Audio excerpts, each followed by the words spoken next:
দীঘলীয়া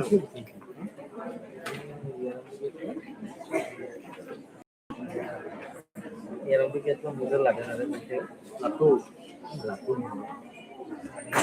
লগতে আছে এই ওচৰটো বিদ্যুতৰ লগতে আছে তপন তপন আমাৰ ৰাতিলৈ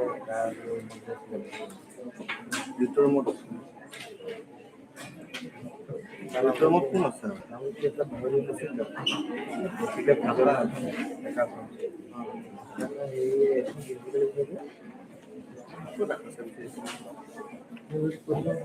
ৰেখিহে মূলৰ আছে যে মূলৰ হোৱা হ'ব নি দাদা কালত কোনো সময় লাগে নাই সেইটা হলো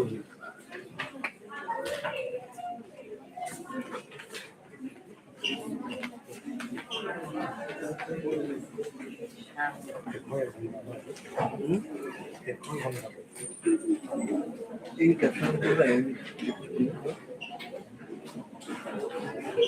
টপিকটো টপিক দিদি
authors present here, all the students and scholars and everyone from the university and also outside of it. Today, we are going to have an insightful session which is titled In Depth, and we will be listening to two very interesting authors. Rakhi Kolita Moral ma'am will be discussing significant aspects of Korean literature with Kyung Suk Shin. So I would like to call upon the days Professor Rakhi Kolita Moral.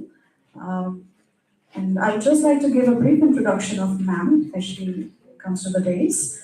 Uh, Professor Rakhi Kolita Moral is currently a professor and head of English and the chair, Center for Women's Studies at Cotton University, Guwahati. She also holds the position of Dean Faculty of Arts, Language, Literature and Linguistics at Cotton University. With a PhD in American literature, she worked on the poetry of T.S. Eliot and later researched in literary and cultural theory and gender studies. Her current area of research interests lie at the intersections of post-colonial literature and society, gender and feminist theory, and environmental humanities and Northeast India studies.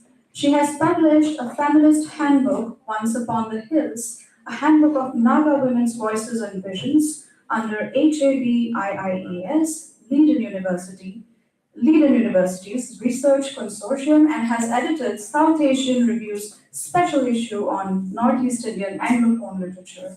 Her forthcoming monograph on female rebels of Assam is titled Under the Shadow of the Red Sun, Gender, Power and Insurgency in India's Northeast. I welcome ma'am once again to this session. Our next author is from Korea. Her name is Kyung Suk Shin, who is an author of several novels and short story collections. Her literature debut, Winter's Fable, won her Munye Chungkang New Author Prize. Her other noteworthy works include Deep Sorrow, A Love Room, The Train Departs at 7, Violet, I'll Be Right There, and the international bestseller Please Look After Mom. Please Look After Mom sold over 2 million copies in South Korea and has been translated into more than 30 languages. It won her the 2011 Men Asia Literary Prize, making her the first Korean and first woman to win the prize. Among her many honors are Nisang Literary Award, Dong In Literature Award, Hyundai Nunhak Award, Manhe Literature Prize, and Francis Prida Lena Pursu. Uh, so I welcome Kim Suk Shin to our literature festival, and we're so happy that she's here with us. We also have her interpreter, Kapisa, who will be helping her out as we go through the session. And I would also like to acknowledge and thank Literature Translations Institute Korea for making this possible. We're having Korean authors this time in Duilf University International Literature Festival, and they have a big hand in this. So thank you, and I hand over the session to Professor Rakhi Goldamore.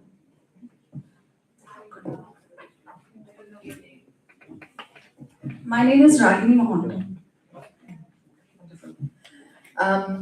Good afternoon, everyone present in this hall. It looks so lovely to see so many eager faces, and especially because what I can see is that we have a very young audience today. Everyone fascinated by literature from Korea, which we bring you live in the form of Kyung Suk Shin, who is unarguably one of the most noted Korean contemporary writers from South Korea.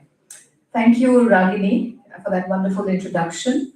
And thank you, Duilf University, for this lovely platform in the International Literature Festival 2026, which brings together writers from another part of the world to us, and which allows us to mediate, understand, read, and have interest in authors who see the world from a different lens, whose geographies allow new advantages from which to read, and learn, to connect.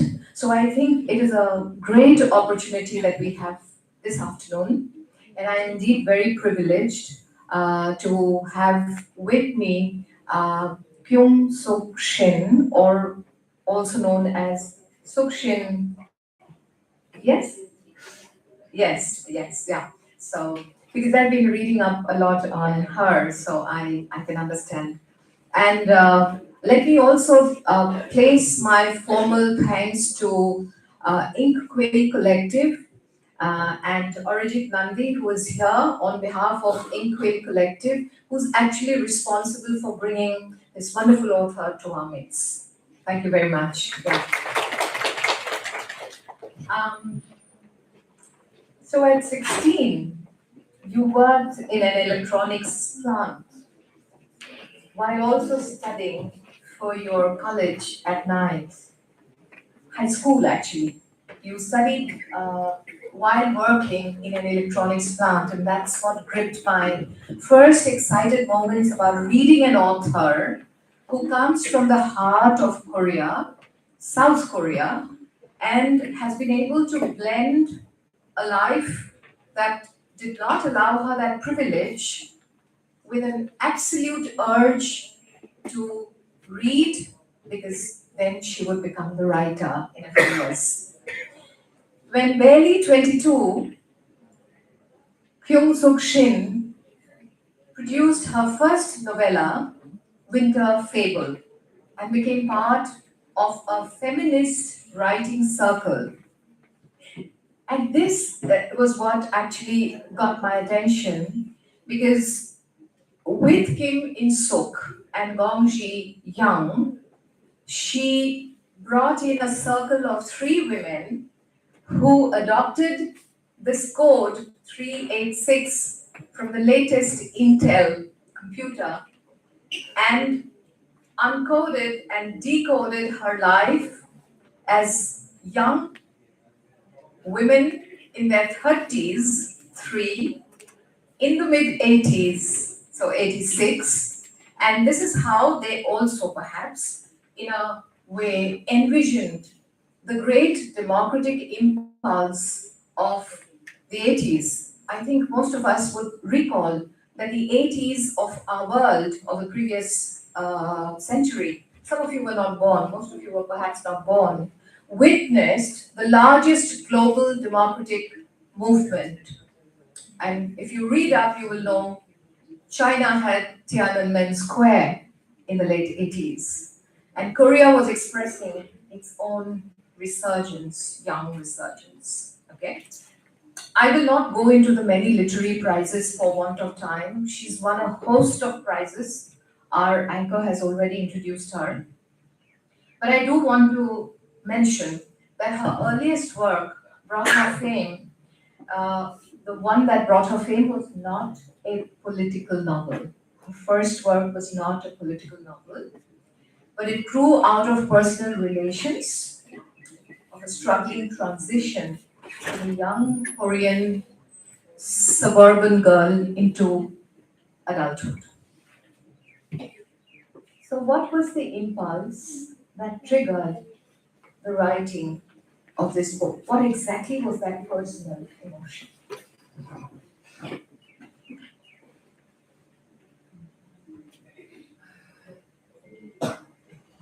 이건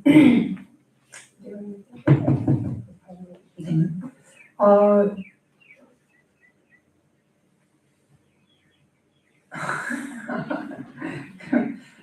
참, 제 말은 한국어예요.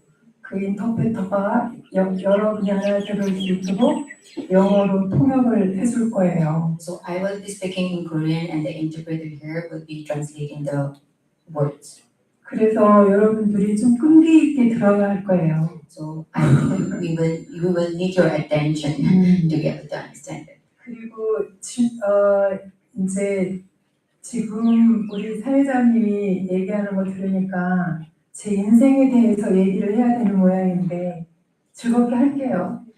Looking at the comments from our man, I feel like I should be talking about my life stories. I will make it interesting for you all. 나는 한국에서 아주 시골에서 성장했습니다. 16살 사춘기가 될 때까지.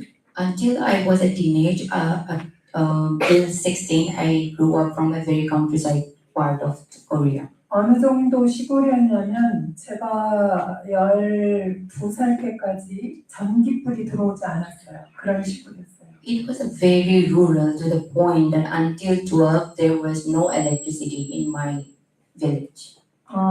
그래서 책을 읽는 것도 이렇게 남포불이라고 있는데 이게 촛불 아래서 읽었어요. So back then, I had to read books using a candlelight, some kind of lamp. 우리 집은 아주 시골이기 때문에 책은 없었고 대신 형제들이 많았습니다. And back then, because it's a very rural area, there were no bookstores where you can buy books. But instead of that, I had many siblings, 특히 오빠들이 많았어요. many older brothers. 그 오빠들이 책을 많이 빌려왔어요. And these brothers, they borrowed so many books, 그리고 안 읽었어요. but they did not read it. 그냥 마루에 던져놓고 놀러 다녔어요.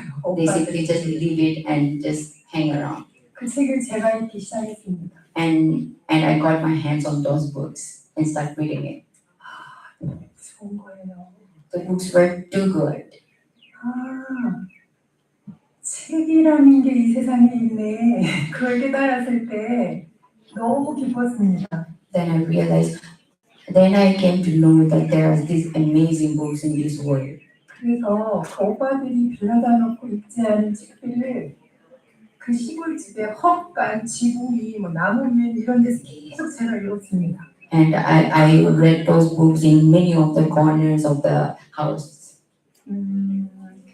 그때 읽었던 책들, 이소부와 안델센 동화집, 그리고 한국 이인전집, 무수했습니다. 가리지 않고 다 읽었어요, 만화책까지. Okay. So she mentioned a few of the titles, but which I'm not able to exactly translate into English. But yeah, she did mention a few titles. She read from various genres of the books. 그러다가 어느 날 이런 책을 쓰는 사람들은 어떤 사람들이지? 매우 궁금해졌어요. And one day she started wondering what kind of minds these writers might have when they write this kind of books. 그리고 은근히 나도 이런 책을 쓰는 사람이 되고 싶어 라는 그런 생각을 갖게 됐죠. And this thought came to her that I would also want to write books one day. 그거는 내 어렸을 때 나의 비밀이었어요. And that was a secret that I kept when I was young. 아무에게도 말하지 않았어요. I did not tell anybody. 학교 다니다 보면 꿈이 뭐냐고 물어보죠? 여기도 그러겠죠? So usually when we go to school, we are asked what our dreams would be when we grow up, right? I guess that happened to all of you.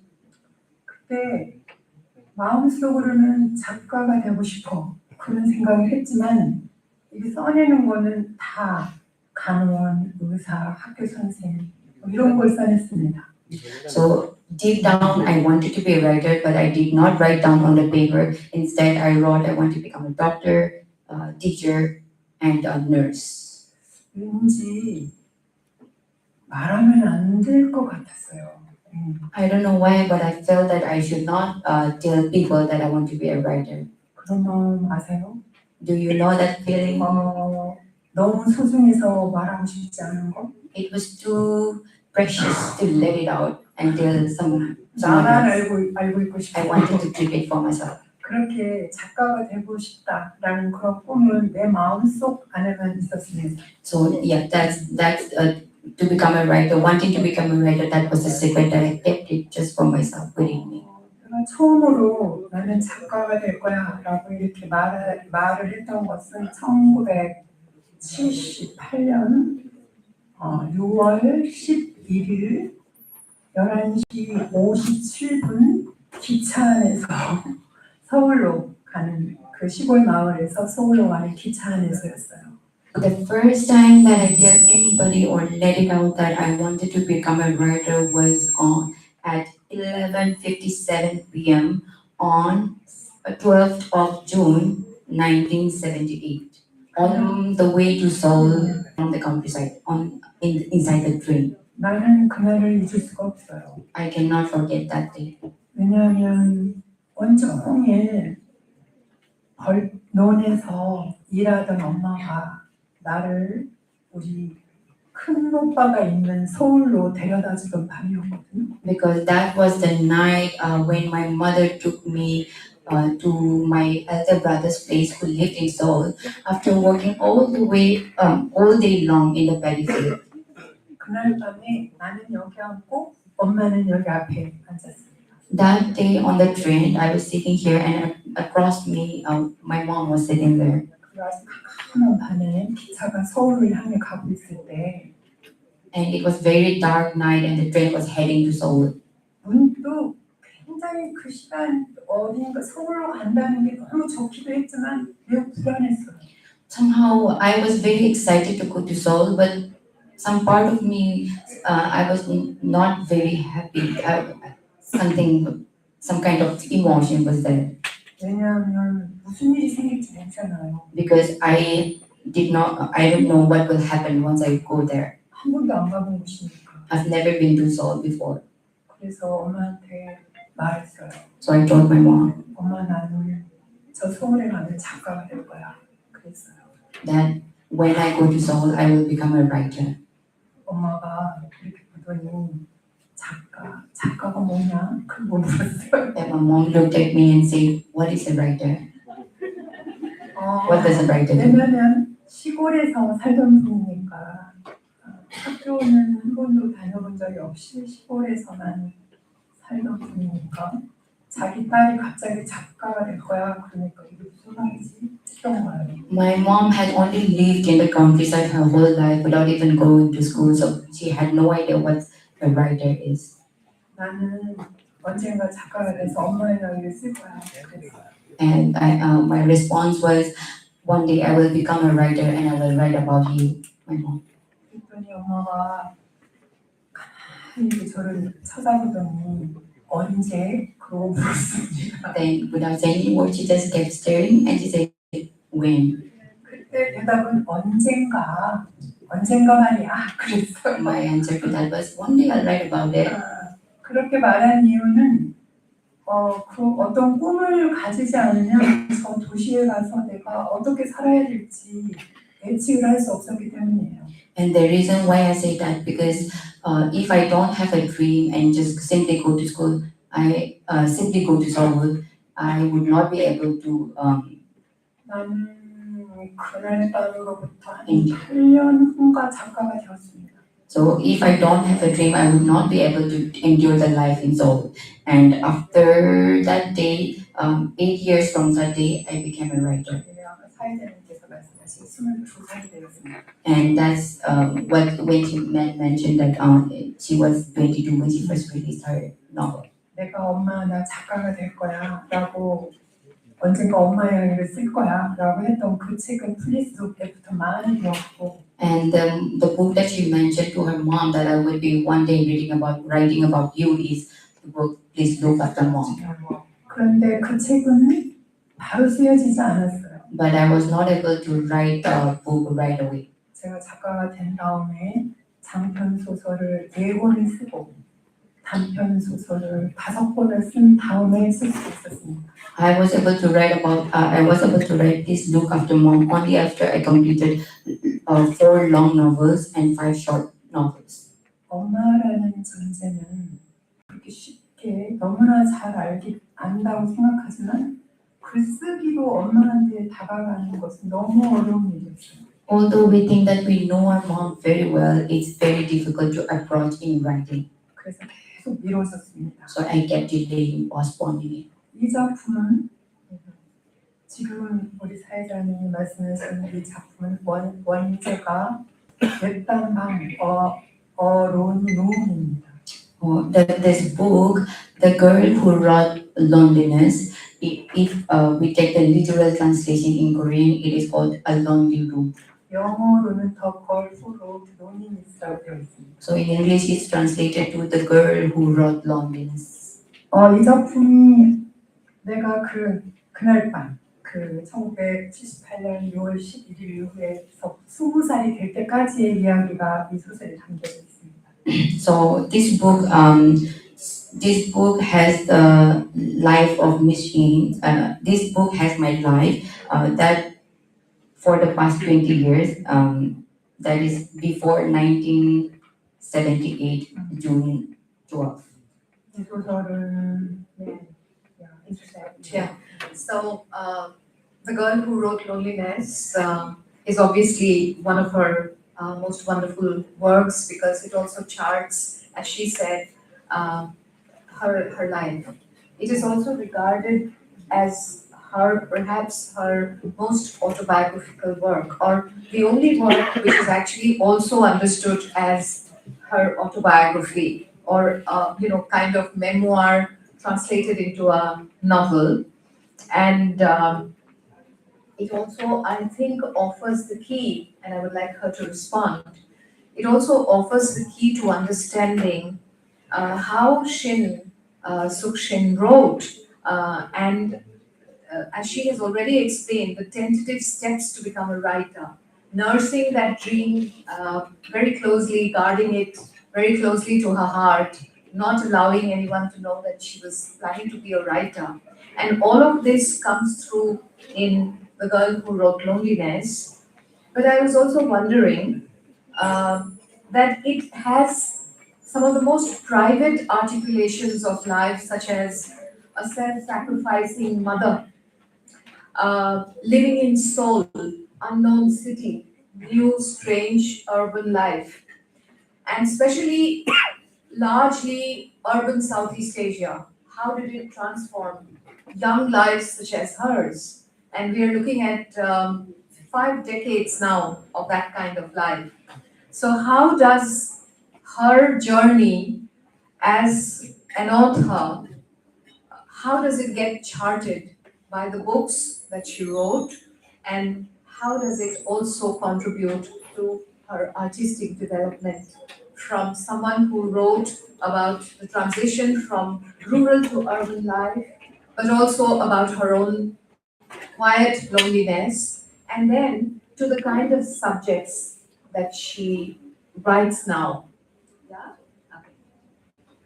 Okay. And if I have a slight a corollary to that, another question added to that, is that because there were many pro-democracy student movements around Southeast Asian worlds, I think many of us will also historically remember our own worlds of the 80s and 90s, when we, especially us, I'm of her generation, we are the same generation. So we witnessed student movements which brought in pro-democratic protests, and this was a global kind of phenomenon. You see how Korean work and Korean art is a microcosm of global tendencies, global political upsurges. And I would like her to perhaps respond to this in the age of globalization, 80s, 90s, vast global world.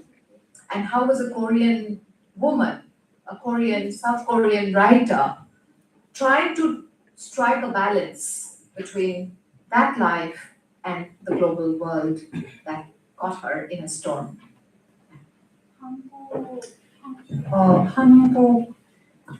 한국에 대해서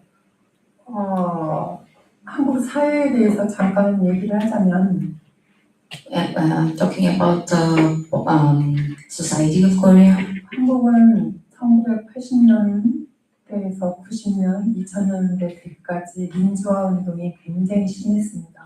강했습니다. The pro-democracy activities were very prevalent in the 80s, 90s, and the early 2000s. 모든 젊은이들은 거리에서 시위를 했고, All youths were in the streets protesting.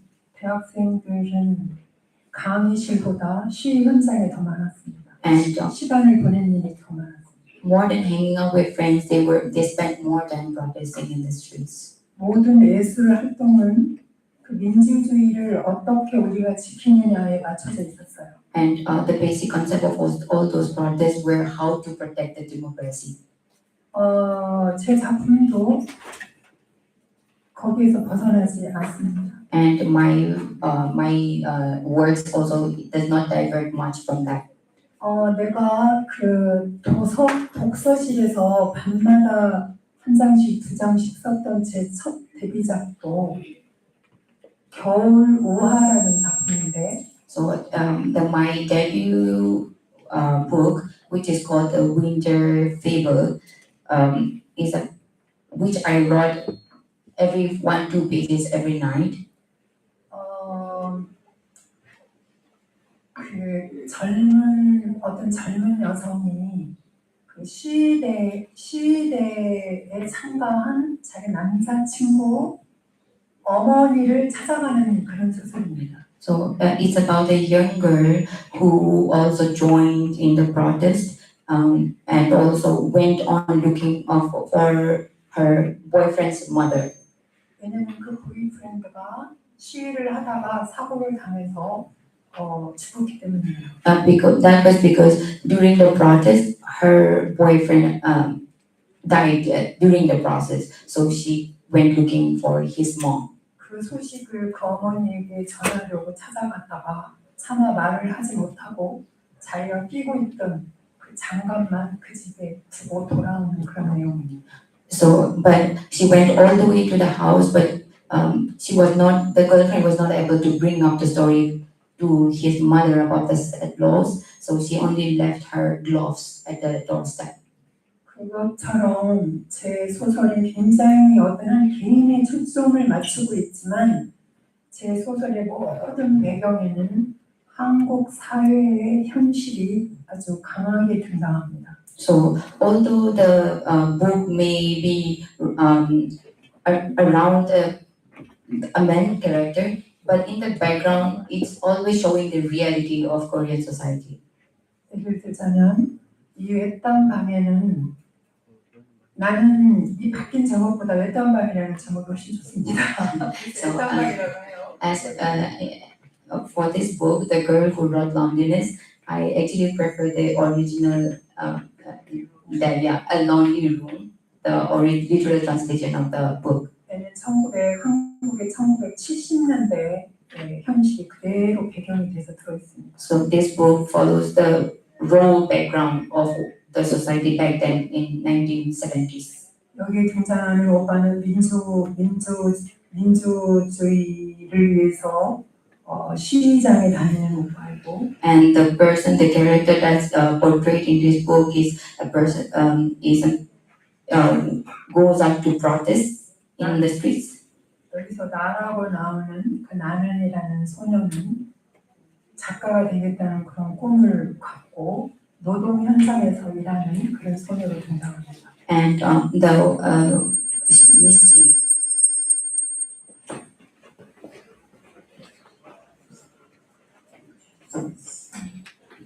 And Miss Jean, who is mentioned as myself, she is a small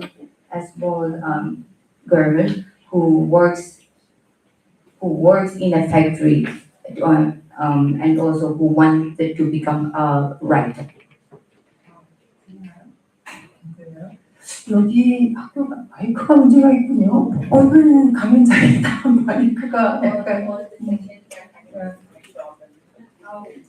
네, 들리나요?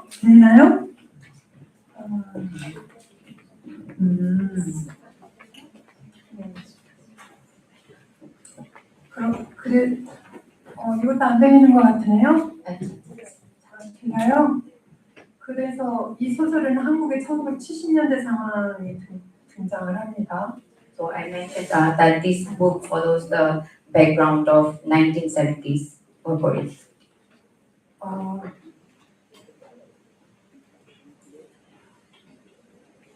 엄마를 부탁해는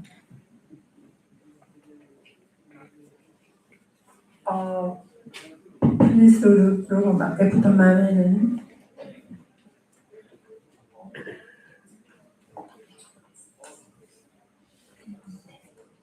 엄마 언어를 부탁해는 한국의 전쟁 세대, 그 세대에서 엄마 세대가 어떻게 그 시대를 지나왔는가 배경으로 깔려 있습니다.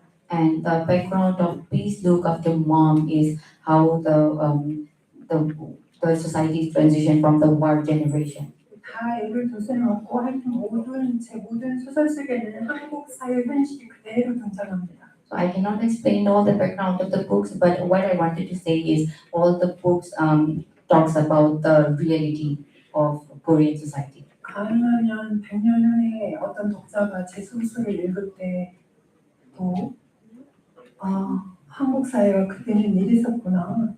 그거를 알게 해주는 게 소설이기도 하다고 저는 생각하기 때문입니다. So my hope is that, and the reason why she put the background is that even after 100 years, the reader, it would make me very happy, or it's my hope that the reader will be able to realize the realistic Korean society back in the days. 그리고 아까 사회자님이 말씀하셨던 386 세대라는 세대가 제 세대입니다. And the generation that ma'am was referring to, 386 generation, that was my generation. 지금은 세월이 많이 흘렀지만 그 당시에 30대이고 And although time has passed on a lot, but back then it was she was in her 30s. 80년대의 대학생이고 And in the 80s it was she was as a college student. 60년대 태생이고 그래서 386이 되는 겁니다. 60년, 61년생, 2년생, 3년생. 네. 그때는 뭐였어요? Yeah. No, it's cool. So, 네. yeah, so.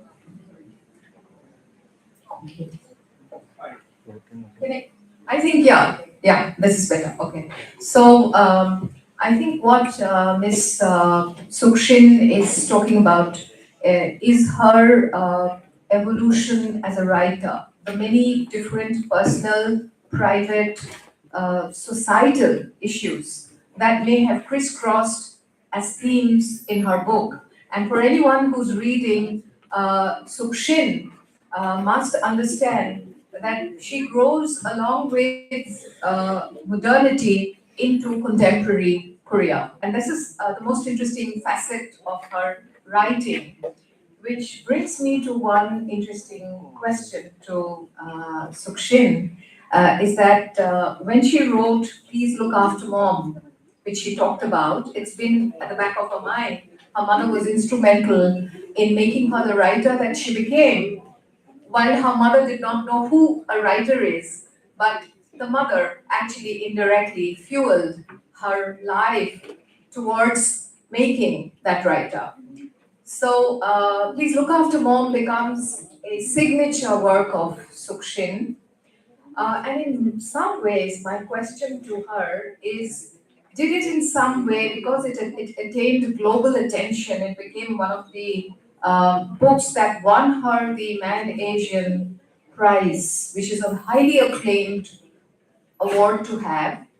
She became, in a sense, a precursor, if I might say, and please correct me if I'm wrong, but she became a precursor to the kind of author that we now know from Han Kang, the Nobel writer, the Nobel laureate, okay, who also won from Korea, who became the Nobel laureate of Korea. So I'm wondering if, in some ways, Please Look After Mom of 2012 is a kind of precursor novel to Han Kang, all right? And if, and therefore, how would Sukshin tie all these Korean contemporary, her writers of her time, Han Kang is around her generation, how would she connect them to a single thread or one single motif? Is there a manner by which, you know, she can bring a key element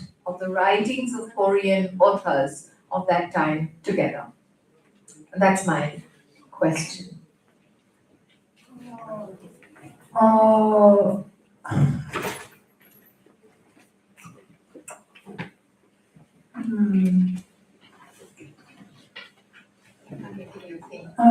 잠깐 기다려주세요.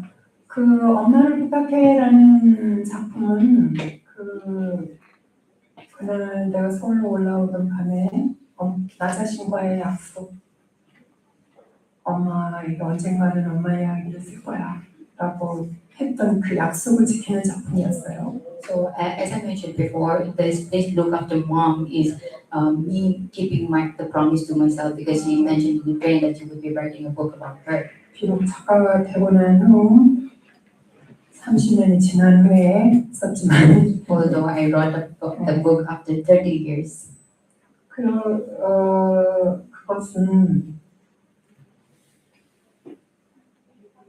여러분들도 느끼겠지만 정말 잘 안다고 생각하는 엄마에 대해서 막상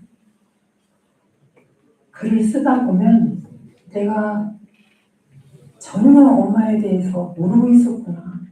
그거를 깨달을 거예요. She also mentioned before, and you must have felt, but although we tend to think that we know our mothers very well, when we try to put it into words and write it, it's very difficult. It does not come out that easy. 저도 그랬어요. And that was the same case for me. 그냥 나의 엄마인 줄만 알았지 그 엄마라는 한 인간, 그 엄마의 어린 시절, 엄마의 처녀 시절, 엄마가 그 모든 꿈을 다 버리고 한 남자의 아내가 되어서 우리들이 엄마가 된 거 이런 거를 하나도 모른 채 그냥 나의 엄마구나. 근데 쓰다가 보니까 엄마도 또 다른 엄마 뱃속에서 10달 동안 웅크리고 있다가 우리처럼 울면서 태어났고 걸음마도 한 걸음 한 걸음 이렇게 배우면서 성장한 한 약한 인간에 불과했구나. So we tend to think that our moms are born to be our mom. We just think that mom was always meant to be a mom, but we don't realize that she once had a childhood, turned into adolescence, become married to a man, and in the process also give up her dreams. So we don't tend to realize that, but in fact, in reality, she was once a fetus inside a mom's womb for 9 months, and she also get to learn how to walk step by step. So when we come to know about she is also just a weak human being. 그래서 저도 저에게 질문을 시작했어요. And that's when I came to question myself as well. 너는 엄마의 어린 시절을 알고 있냐? Do you really know about your mom's youth life? 엄마가 뭐가 되고 싶었는지 한 번이라도 물어봤어? Have you ever asked what your mother wanted to become? 엄마 나의 버킷리스트 속에 엄마와 함께 하고 싶은 일이 있었어? And in your bucket list, do you have any activities that you wanted to do with mom? 전혀 모르고 있더라고요. And I realized that I don't really know anything about it. And I've never asked those questions to mom. 글을 쓴다는 것은 한 사람에 대해서 자세히 알지 않으면 한 문장도 앞으로 나갈 수가 없습니다. And if you don't know about the subject of the writing, it's very hard to move out here, even just to write out even just one sentence. 소설은 그래요. 시하고는 그래서 다릅니다. So that's the fact for a novel. It's a bit different from poetry. 누군가 이 문장은 어떻게 해서 탄생했죠? 라고 질문을 받았을 때 바로 대답할 수 있어야 돼요. And if someone asks, how did you come to write about this sentence? You should have the answer ready. 그렇지만 시는 안 그렇죠. But for poetry, 이미지를 거느리고 있는 게 시니까 but that's not the case for poetry. 대답 안 해도 돼요. 그렇지만 소설은 어떤 질문을 받아도 그 문장의 앞뒤가 왜 탄생했는지를 다 얘기할 수 있어야 합니다. And you don't have to answer why you wrote that particular sentence in poetry. But in contrast with novels, you have to have the answer ready when someone asks about the sentence. 그런데 엄마에 대해서 쓰겠다고 하고 쓰려고 하면서도 엄마가 어린 시절에 대해서조차 모르면서 그 엄마가 진짜 좋아하는 게 뭔지 한 번도 물어본 적이 없으면서 쓰겠다고 했으니 얼마나 오만한 일이었나요? So So actually, it must have sounded a bit funny because she wanted to write about book, but she really did not have any idea about mom. She had not asked her mom what she actually liked.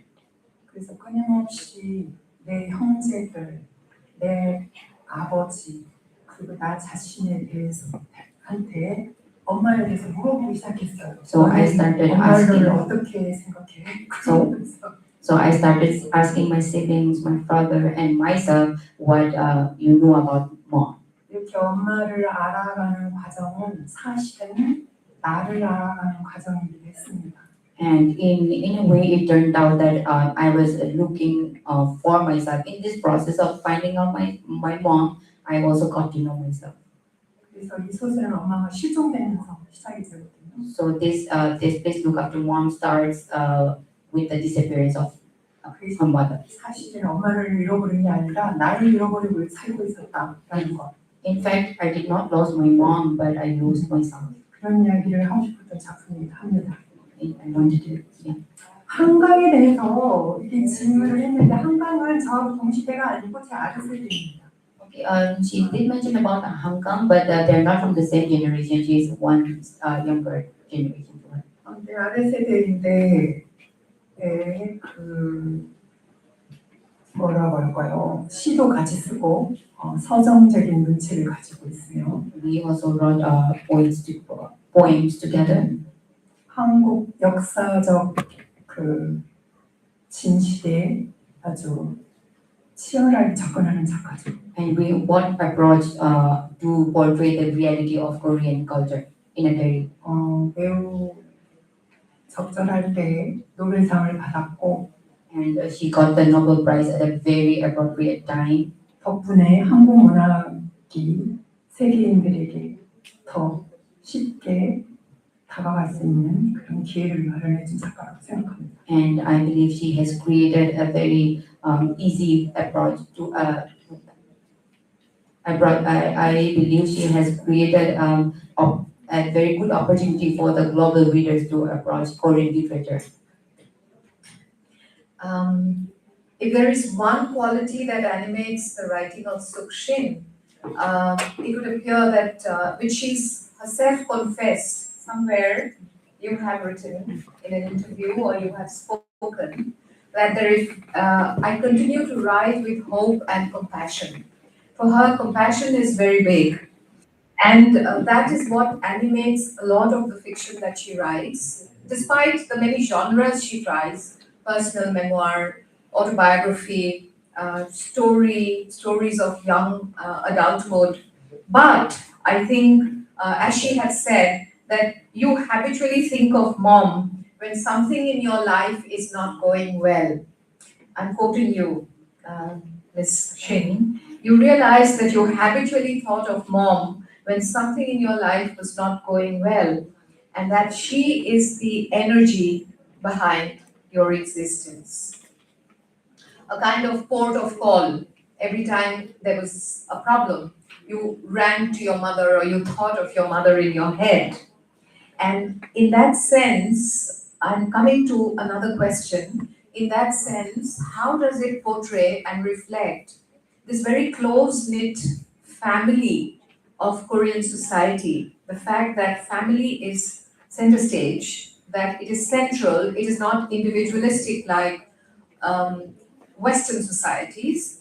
It is very close-knit, and family becomes a very important part of your work. Just as your mom becomes a major hero in Please Look After Mom, where the entire energy of the book is about tracing a mom who's lost in a subway. Yeah? Got it. 한국 들리죠? 예, 한국 문학은 현재 뭐 가정 문제뿐만 아니라 너무나 다양하게 얘기가 아니 이렇게 다양한 문학들이 탄생하고 있어요. So Korean literature, it does not just talk about family, but it has a wide varieties of literature being written. 지금 2026년도 한다면 1980년대, 90년대, 그리고 2000년대 초반까지 한국인의 어깨를 무겁게 짓누르고 있던 그 한국 사회 문제가 한 발 뒤로 물러선다고 생각하면 되지 않을까 생각합니다. 이거를 어떻게 생각할까요? 들어봅시다.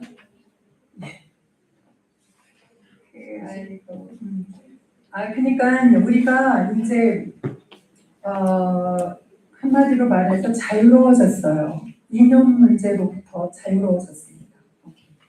So what you wanted to say is, since now we're in 2026, as compared to the 1980s, 90s, and early 2000s, where there were so many issues about social issues, I think we have kind of relaxed a bit, stepped down one step a bit lighter compared to those decades. 네, 그래서 우리 윗세대 그리고 제 세대까지만 해도 전쟁, 민주주의, 페미니즘 이런 그 차별이나 이런 문제에 대해서 굉장히 집중적으로 아주 무겁게 문학 속으로, 문학뿐만 아니라 모든 예술 속으로 다 들어와 있었다면 그것으로부터 자유로워졌습니다. Okay. So if we talk about a one step older generation to Miss Jane's, I think those in that generation we talked about wars, democracy, feminism, discrimination, all these heavy subjects were portrayed in the literature. But I think we have come out of that and a bit relaxed in this. 그래서 지금 현재는 가족, 여성, 또 노인, 죽음, 일상 이런 문제들이 청소년 문제까지 작품 속으로 들어와 있고 거기에 SF, 스릴러, 판타지 이런 작품들까지 풍성하게 큰 울림을 올리고 있습니다.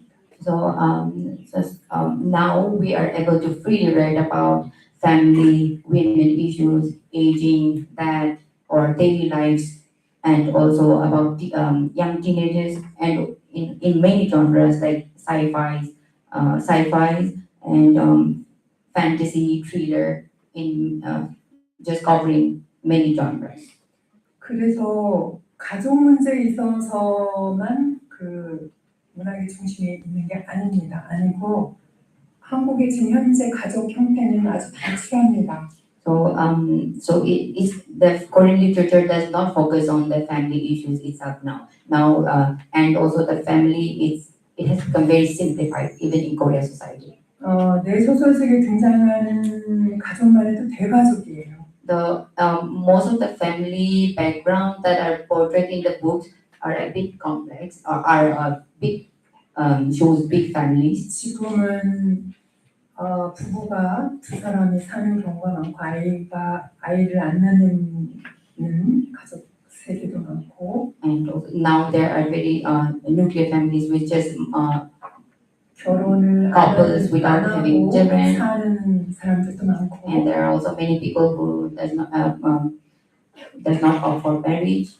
고양이와 개를 기르면서 사는 사람도 많고. And there are so many people who are just looking after pets like cats and dogs. 그리고 더 재미있는 것은 그것이 아주 이상하게 보였던 시대가 있었다면 지금은 다 자연스럽게 받아들이고 있어요. So one more interesting is that all these kind of lives, it was viewed as a bit of not normal, but now we are free to live it this way. 제가 30살이 됐을 때만 해도 너는 왜 결혼을 안 했니? 라는 말을 일주일에 한 번, 7번은 들었던 것 같습니다. So back then when I was in my 30s, I used to hear very often, why are you not married? I think I heard that once every day. 지금 아무도 그런 말을 묻지 않습니다. But people don't ask that anymore. 결혼을 했어도 아이를 낳지 않아도 왜 아이를 낳지 않아? 라는 말도 이제 신뢰가 될 정도로 묻지 않습니다. Even if you're married and you don't have a child, if someone asks why don't you have a child, that's considered rude now. 그만큼 개인의 그 루틴들을 서로 존중해주고 있는 그런 시대로 So we are in a society, in a generation where we respect each other's personal space. So that brings me almost to the end of our discussion. I have just a couple of more 2 points to make. And this could be a little, it could be intrusive, but I will still ask. It has been seen that in Ms. Sukshin's work, she had studiedly avoided showing, depicting themes of sexuality and very deep physical relationships, explicit love scenes until she wrote Strawberry Fields, which so in Strawberry Fields, one of her love stories, she says, and I'm quoting Ms. Sukshin, she says that it was one of the most beautiful love scene in Korean literature. Am I right? And that brings me to this changing, evolving trajectory of Sukshin's writing career from the early 70s when she was barely 80s when she was barely a 20-year-old woman, a girl, a young woman, to today where she's delving into so many different forms of Korean life and Korean literature. Especially, I will add to that, especially because we have witnessed globally, we've witnessed in this present time, we've witnessed a resurgence of what is called K-art, K-lit, K-film, K-drama. And Korea has become a hub of popular imagination. Most of you young students here might be already, logging into your Netflix, K-lit, and your K-pop, and your K-drama. So I'm trying to bridge the generations now, and that's where I bring Ms. Sukshin right to the contemporary moment, and I'm trying to see how this has evolved in her own work. How has this evolved into such a powerful medium that she sees around her? And from her early works, literary works, to intersecting with the kind of very popular, she's already mentioned actually, she said there is fantasy, there is young adult fiction. There are these many forms of literature that we are all quite familiar with now. And I'm trying to get her to answer, how did she connect that with what was a very conventional mode of writing into the present form, which is complex, which is unapologetic. Nobody apologizes for the kind of writing that you do. You are, as she has said, more relaxed, more free to write what you want to. And I would ask her to comment on contemporary Korean society and your engagements with them. And therefore, also comment about this general turn in global attention to South Asian, Southeast Asian literature that commands so much place and so much acclaim in the present time. 이런 이야기는 하루를 해도 모자라죠. This kind of topic, I would not be able to complete even if given a whole day. 근데 그냥 저는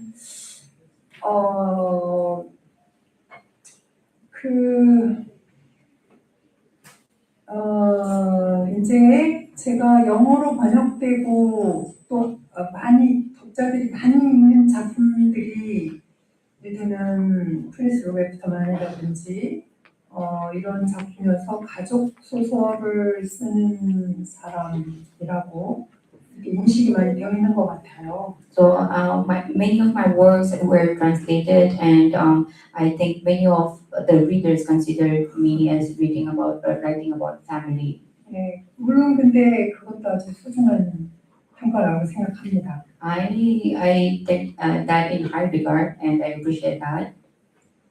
그런데 제 첫 장편 소설은 깊은 슬픔이라는 작품인데요. However, my first work was called Deep Sorrow.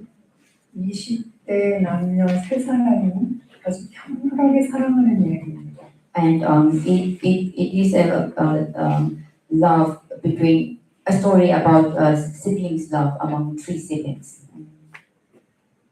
서로 죽을 만큼 사랑하는 이야기죠. To the point they would die for each other.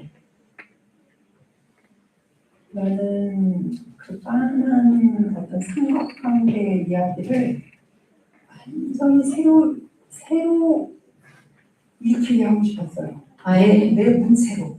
So in my own way of writing, I really wanted to convey this love between this triangle trio relationship. 그런 소설도 있고 또 리진이라는 작품 역사 소설도 있어요. And I also have a history novel called 리진. 그냥 리진 사람 이름이에요. Okay, Li Jing, a name, a person's name, which is about history. 조선 시대에 한국 조선 시대에 그 프랑스 외교관하고 왕의 그 댄서하고 둘이 사랑하는 이야기입니다. So it's story about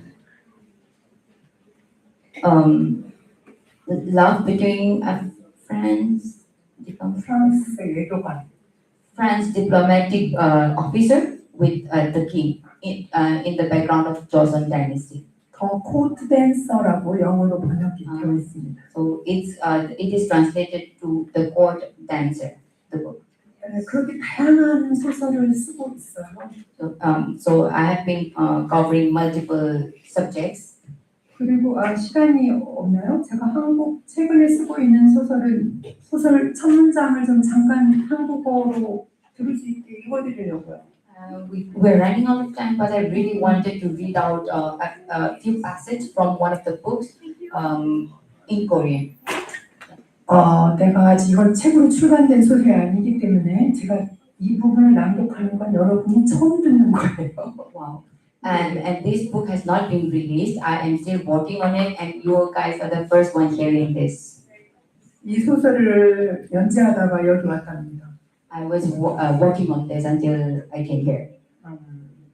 그냥 한국어는 그냥 음악 소리 이해를 못할 테니까 음악 소리라고 생각하고 들어보세요. So please consider as pleasant audio, although you won't be able to understand the content. 왜냐하면 이게 드라마에서 듣는 이런 한국어하고 소설이라는 장르에서 문장으로 등장하는 한국어하고는 좀 다를 거예요. You will feel a difference in the way the words are read out when you compare it with the Korean dramas. 그리고 아마 이게 많이 들릴 겁니다. And you will hear a lot of sentences ending in ta. 그게 여기서는 어떻게 되는지 잠깐 짧게 읽어드릴게요. I'll just keep it short. 나는 엄마가 최후까지 제이시의 우리 집을 지키며 텃밭의 대파를 모종하는 농부로 남을 거라고 생각했다. 엄마는 끝내 우리 모두가 떠나고 이제 아버지까지 떠난 제이시 집을 지키는 마지막 수호자가 될 것이라고. 그 생각은 홀로 남은 나의 엄마 크리스티나의 삶에 대해 생각할 때마다 나를 막막하게 하곤 했다.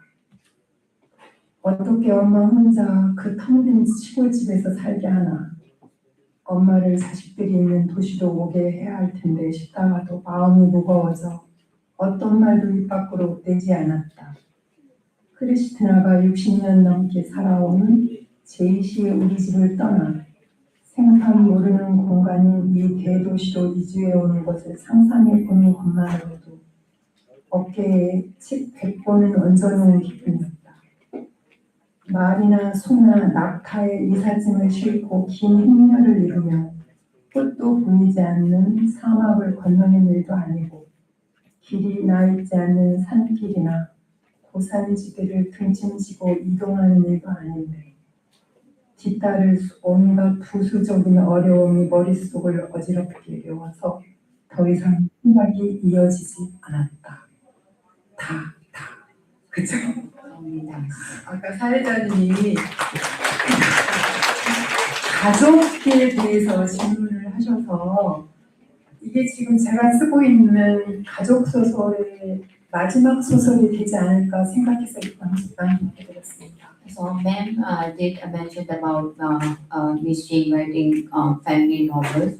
So, this would probably be my last family subject matter novel. So, I wanted to read it out loud for you all. 그동안 내 모든 소설에는 이렇게 시골에 집이 있고 그 집에서 자식들이 떠나오는 교육 때문에 직장 때문에 이렇게 떠나오는 것으로부터 시작된 소설이 많았어요. So, in the most of my works in the past, it is mainly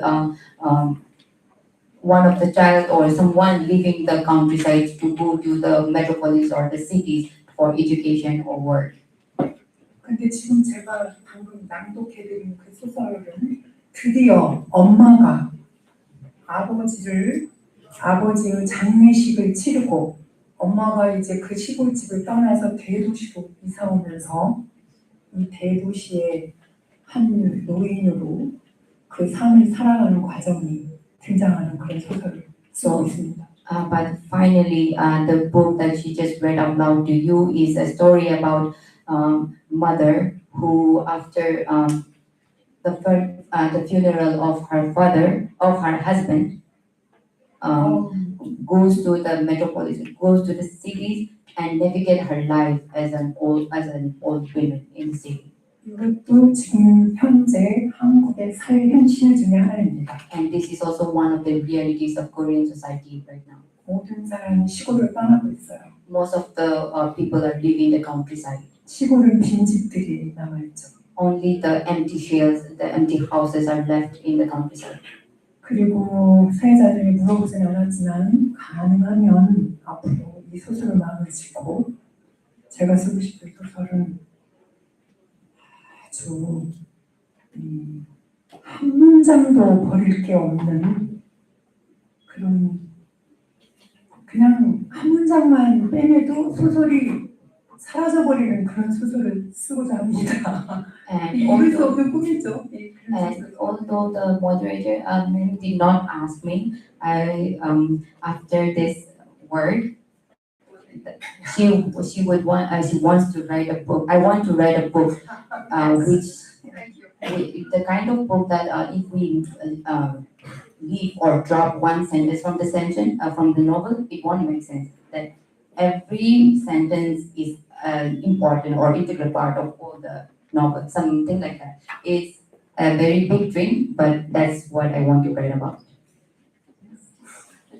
So, do I understand that she's trying to say that what she is going to write is a continuum of what she has written from the beginning? Is that what you said?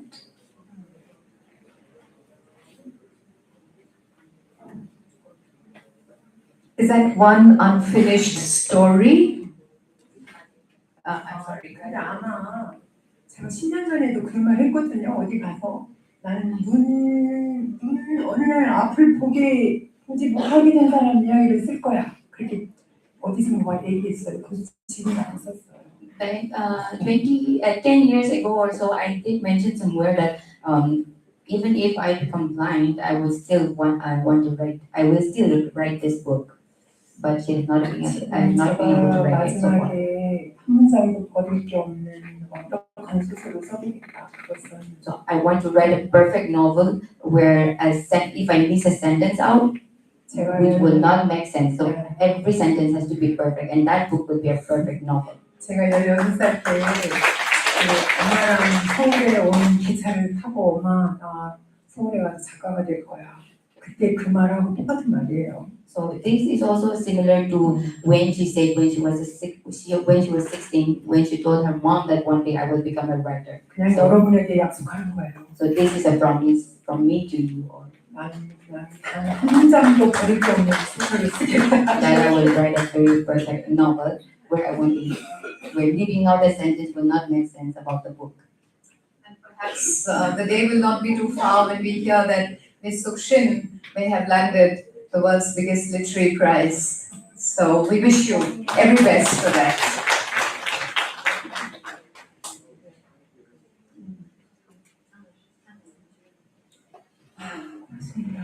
Thanks. Thank you very much. Thank you so much, and to Kapesha for being such a brilliant interpreter. I mean, you've been able to fill the gaps and end my sentences where I'm stumbling. So thank you so much. 고맙습니다. 한국어를 낭독해 줄 수 있어서 참 좋았습니다. 못 알아들었겠지만. Although you might not have understood while I read it out, but I'm very pleased that I was able to do that. Do we end here? I don't think there is an interaction. Is there? Is there any interaction? Anybody? Anyone wants a question? I mean, I'm not the moderator in that manner, so I'll just address the audience. So, students, if you have any questions, you can please ask ma'am. So, yeah. Short and pointed. Yeah, short and pointed. Keep it very simple. Yeah. Any questions? I think I'm a big fan of Korea because I love K-pop, K-drama, everything Korean. So, yeah, anybody out here? You're younger than me, so you'll have more questions than I do. Anything? Yeah, sir has a question. So we have an acclaimed author from Northeast India, Mr. Guru Ladakhi, a poet, actually, primarily a poet. And Guru Ladakhi has a question. I'm so glad. Thank you so much. Well, I haven't read much of Kim's work, or not read at all actually. I'm so glad I come to this session and it's well moderated. But I read Hankar. It was lovely. And but I was wondering because you were at a time in Korean politics till late 1987, I think it was under a military dictatorship. So when you were writing those stories, in the background of the stories, there must be the political background also as part of the story. Did you ever face some kind of suppression from the authorities when you're writing those stories?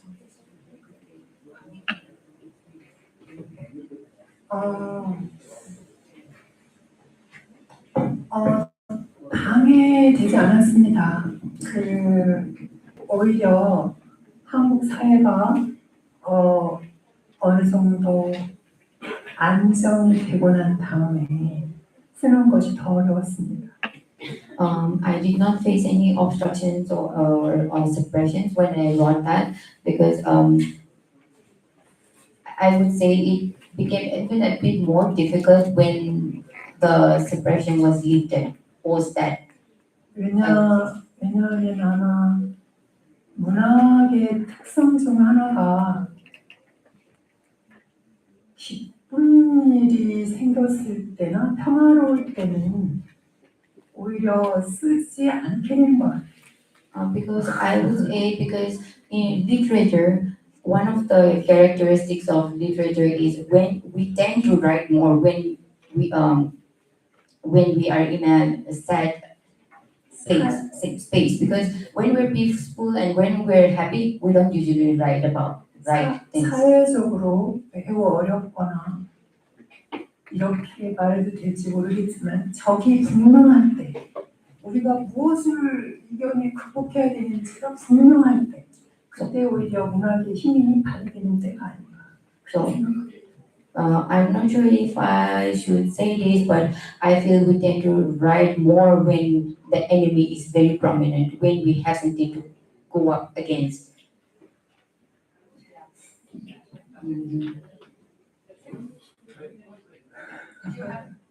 Hello. Not a commentary. I really wanted to ask Kim Shukshin ma'am a question about her travels. She has traveled across the globe and has met multiple translators and their works being translated from different languages, right? I would like to hear from her is that the impact of translations which takes community language to the global world. And so far, has that been able to do justice enough to the writers of Korea and translated that emotion, that cadence of that language for the global audience?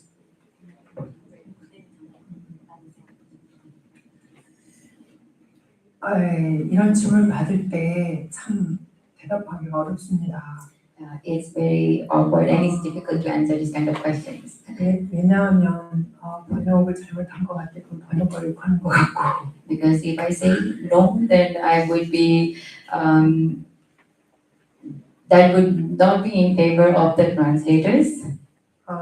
그리고 제 소설이 번역하기 쉬운 문체가 아니에요. And my novels are not easy to translate. 한국 전통이나 한국 역사나 한국 사람만 들어야 알 수 있는 언어들이 많이 등장합니다. Because many of my novels cover about Korean tradition and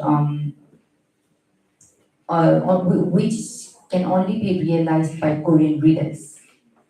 그래서 그것이 어떻게 번역이 됐을까 궁금할 때도 많아요. And there are times when I wonder how these words will be translated into English or other languages. 그래서 저는 이렇게 판단합니다. 내가 이렇게 영어로 번역된 책을 가지고 그래서 이런 이벤트를 가졌을 때 누군가 나에게 와서 이 책 정말 잘 읽었어요. 마치 번역한 소설이 아닌 것 같았어요. 내 이야기 같았어요. 이렇게 말할 때 번역을 무지 잘했구나 이렇게 생각합니다. And I hope or anticipate, and I'm very pleased when someone comes to me when I'm on a tour like this outside of Korea. Someone comes to me and I've enjoyed this book, and I didn't realize that this was a translated word. When that kind of situation happens, I'm very pleased. 네, 그렇게 생각하고 어쩔 수 없습니다. 그 번역을 하면서 잃어버리는 것도 있지만 또 번역이 되면서 그 나라의 어떤 문화나 이런 거에 맞게 언어가 약간 변형되면서 얻어지는 것도 있다고 저는 생각해요. And so there might be some things that are lost in translation, but it's not just that. I also feel that when the words are translated to kind of align with the culture of that translated country, the language, I feel that we gain something out of that. 제가 어렸을 때부터 청소년이 되고 그리고 지금도 끊임없이 해외 문학을 저는 읽고 있는데 그걸 읽으면서 영향을 받고 그래요 보는데 그것과 마찬가지 아니겠어요? 제 소설도 어느 나라에선가 어느 독자가 읽고 또 어느 작가도 읽고 그러겠죠? And ever since I was young, I've been reading world literature. So I guess this will be similar with them because someone will be reading my translated works in their countries or wherever they are. So 말하자면 번역은 국경을 허무는 일이다 이렇게 생각합니다. So so in short, 국경을 무너뜨리는 so this translation is a word that what do you call it? Breaks down the barrier of the countries. To that, I would just add, I was having a conversation with Ms. Sukshin just before we began, and she showed me her book, and she said, the girl who wrote Loneliness, one of her hugely acclaimed books, and she said that, she asked me, are you happy with the title? What do you think about the title? Because she said that it was translated in French, the original work into French, called it La Chambre Solitaire, which is a lone room. And she said the English work calls it the girl who wrote Loneliness. And I think that partly answers your question. Because the French could nuance it and they looked at it as a lone room. The English looked at it as an act of writing, and it became the girl who wrote Loneliness. I just tried to chip in my literary bit.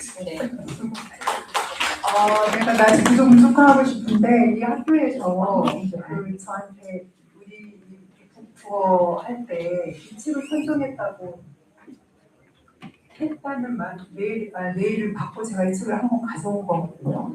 Um, 굉장히 기뻤어요. while preparing for this 다른 책이 literary 아니고 이 festival, 책을 선정해줬어요. I got an email that this would be talked about, so it made me really happy to be able to talk about this book. I actually read quite a bit of this.